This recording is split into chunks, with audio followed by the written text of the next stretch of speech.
Countdown to Halloween 2023, featuring eerie and uncanny tales of haunts, ghosts, and suspense. October is finally here. Join us all month for special Halloween presentations on Storylink Radio's YouTube channel as we count down to Halloween 2023. Keep a close eye on YouTube alerts or you'll miss one. Celebrate October with us right here and now. Tonight's presentation from Storylink Radio.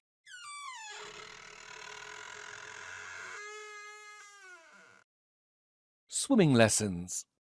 Loathsome water demons were the first thing that Heather thought of when she saw the gray-green waves of Crocker Lake. Last evening, Heather's grandmother had told her favorite story about sea monsters that dragged people to their watery deaths simply because they could walk in the sunshine. Today, Heather stood on the shore of a big mysterious lake where her parents had rented a cottage for the summer. The family, which included Heather's outgoing brother and sister, Andy and Amanda, would be staying there until school started. It wasn't that Heather was anxious to get back to school. It was the place, the lake. From the moment she saw it, she was eager to leave.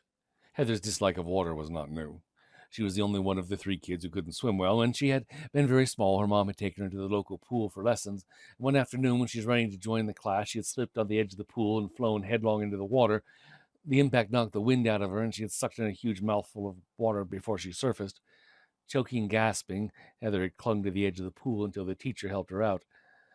Well, since then, Heather didn't really feel comfortable in the water and managed to avoid swimming most of the time. Andy and Amanda, on the other hand, loved it. Andy was on the junior swim team at school, and the last summer they both had taken junior life-saving courses at the Y. Nobody except Heather ever thought about the wicked sea monsters waiting under the water for unsuspecting victims. Each day at the summer cottage, the three kids walked about a mile down the beach to a special spot they had discovered when Andy and Amanda swam out to an old raft and anchored about 50 yards offshore. It was nothing more than a wide, thick wooden plank connected to two huge oil drums. Along the shore, Heather would build sand castles and collect shells, draw, read, or sit with just her feet in the water and watch her brother and sister. They seemed to have lots of fun pushing each other into the deep blue water and racing from one side of the raft to the other. Then one day, as Heather sat on the beach and watched them play a noisy game of King of the Mountain, she had the odd sensation that something was observing her. The beach was bordered by a dense stand of scrub pine. Heather turned and squinted in the dark patches between the branches. Suddenly she felt something in the cool water touch her bare foot, like slick, slender fingers that drifted around her ankle. She shrieked and fell backward, yanking her foot out only to discover that the monster was just a trailing water plant that had drifted by. She jumped up and pulled the slippery, leafy strands away. Dusting off her shorts, Heather turned to find her sandals and bumped right into a scruffy-looking, bearded old man. She screamed again. Now, missy, the old man soothed, adjusting a pair of wire-rimmed glasses on his nose. There's nothing for you to fear from me. Heather felt herself trembling all over, but she didn't want to appear frightened. Why did you sneak up on me like that? He rubbed his stubble on his chin. Well, I don't rightly think I was sneaking up on anyone. I might be asking you, young lady, what are you doing on this part of the shore? Well, I don't see why that's any of your business. Well, actually it is. You see, I own this stretch of beach from the shoreline up down to the road there. You can just see the roof of my house beyond those trees. Heather blushed. She realized that the old man was probably Mr. Patterson. He took care of the cottages during the winter when no one visited the lake. I'm sorry. I didn't mean to be rude. I hadn't expected to see anyone. You scared me.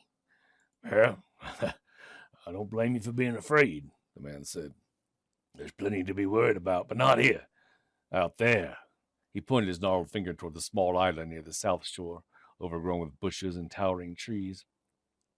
Why? What's the matter with it? Heather asked. In the afternoon sun, the island looked harmless enough. Well, now, depends on who you talk to, don't it? Mr. Patterson eased himself down to sit on a large fallen log. He picked up a stick and began to draw on the damp sand. First a line to represent the shore, then a small circle to symbolize the island. Heather knelt in the sand beside him. There's a real good reason to be careful of that place. You see the way the tide has to squeeze in through here?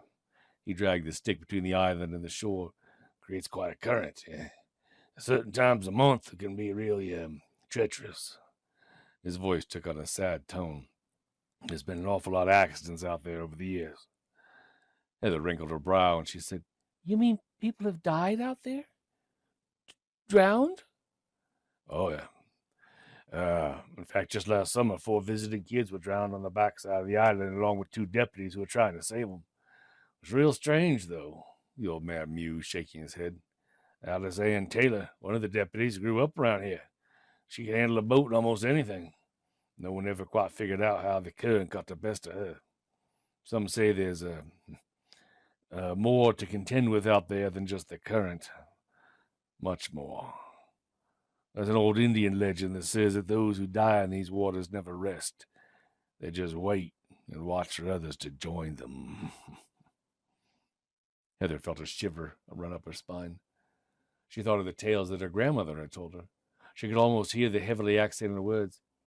"They envy those who walk in the sunshine, darling. They drag them down to spend eternity at the bottom of the frigid waters." The old man continued, "But then there never seems to be any witnesses. Last summer, only the 2 empty boats washed ashore, and they weren't talking, so yeah, it's best to just stay away from that place." "Hey, Heather!" Andrew called as he stood on the dripping on the sunny beach. "Heather, come on!" "I have to go, Mr. Patterson," Heather said, standing and brushing the sand off her legs. "Thanks for the warning." "Uh-huh. You see that you remember it now."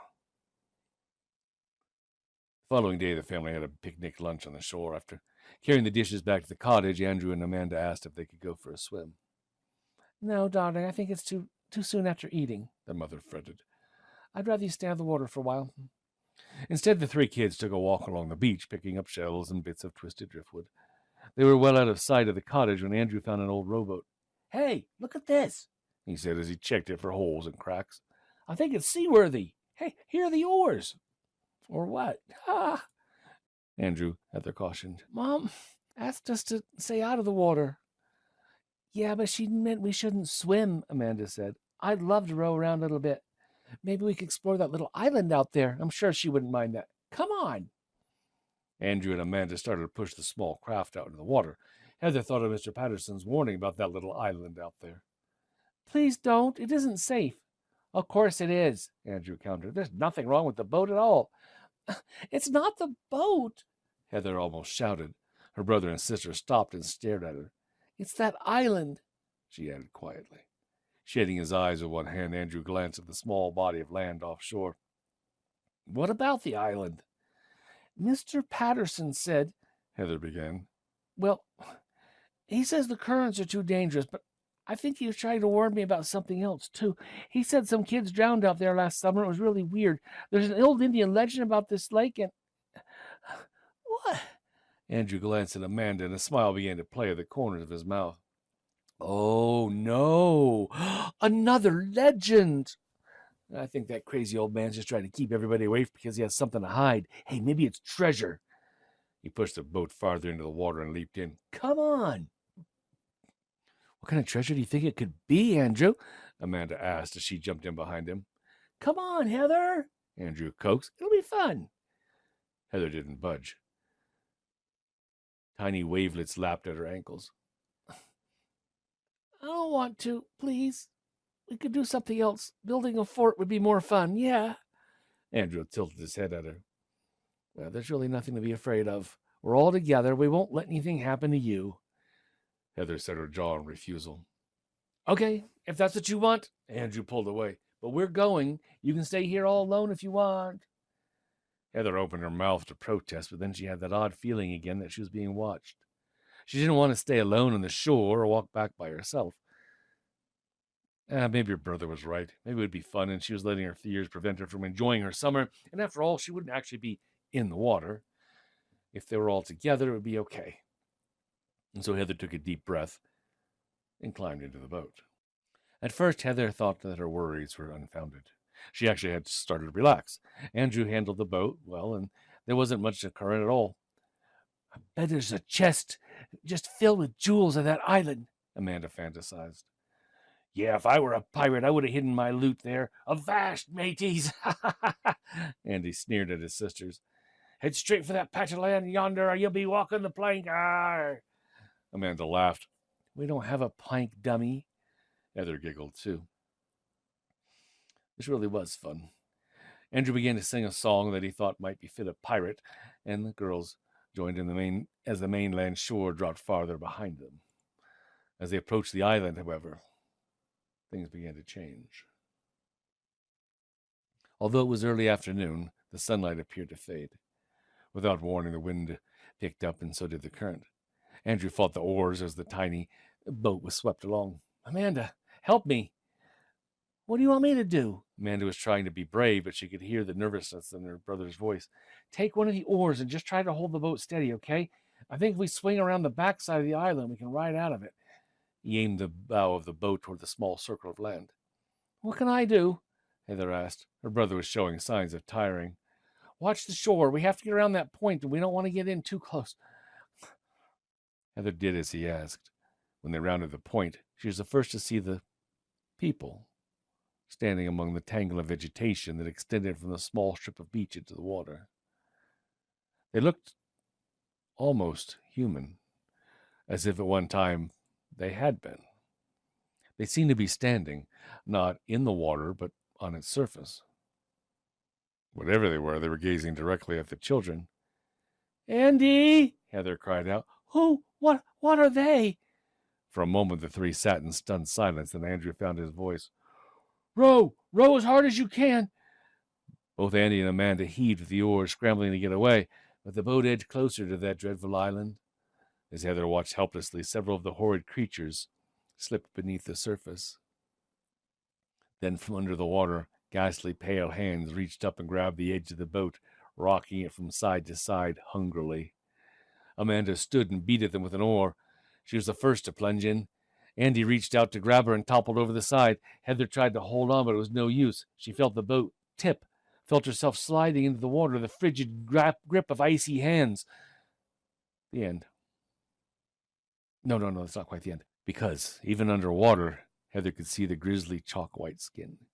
The creature pulled her down closer and closer until she was looking into deep green, lifeless eyes.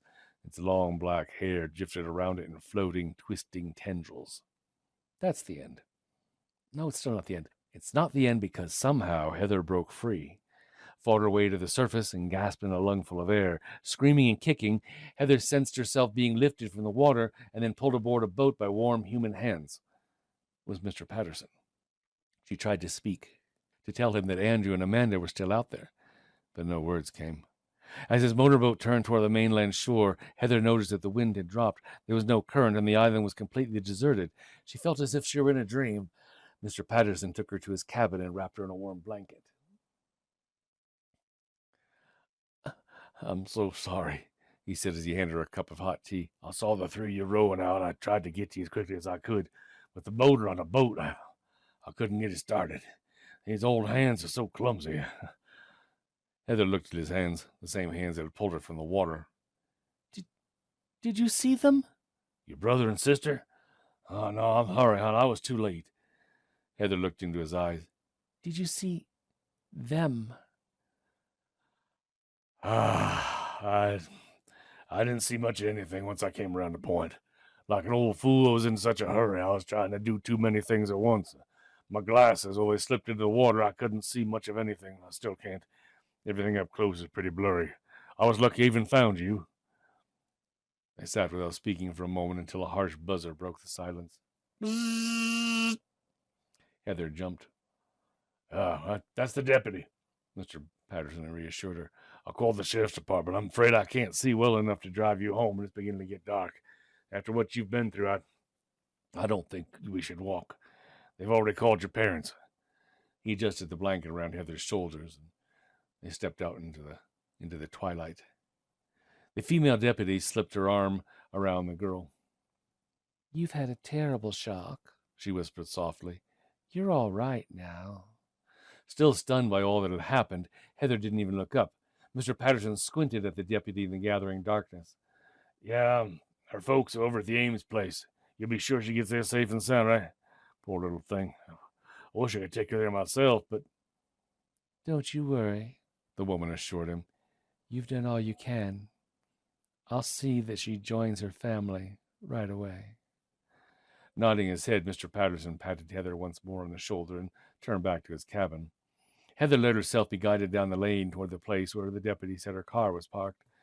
After a moment, she became aware that they were moving past the dirt road and toward the lake. Where are we going? This isn't the right way, Heather demanded. As she twisted away, the blanket slipped from her shoulders. Heather felt the deputy's icy hand. Looking up, she saw that the woman's long dark hair was wet. In the moonlight, she could see the horrible green eyes and the tarnished name badge on the uniform that read Taylor. With her last reserve of strength, Heather bolted away, running until her heart felt that it would burst. She didn't realize that she was still heading for the lake until she slammed against something cold and damp and fell to her knees. Where you going, little sister? Andy, Amanda, Heather cried out in relief. Thank goodness, I thought it was so horrible. I thought you both had drowned. Then Heather gazed up happily at her brother and her sister as they leaned toward her in the gloom. How did you... Her relief seeped away and was replaced with mounting terror as Heather realized that Andrew and Amanda, dripping wet, were staring down at her with lifeless green eyes. No. Oh, no. Heather wailed and tried to shrink away from them. Grinning, her brother wrapped his clammy arm around her, and as her sister said, Come on, Heather. It's such a nice night for a swim, little sister. You've just heard tonight's story from Storylink Radio's Countdown to Halloween 2023. Remember to come back for our next tale. Many more stories of all genres available to listen to and read along with now on our website at www.storylinkradio.com. Visit our YouTube channel at youtube.com/storylinkradio. And visit our podcast for easy mobile listening anywhere, anytime. Just search for Storylink Radio on your favorite podcast provider. Oh, and don't forget to hit the subscribe button and click that alert bell for Storylink Radio.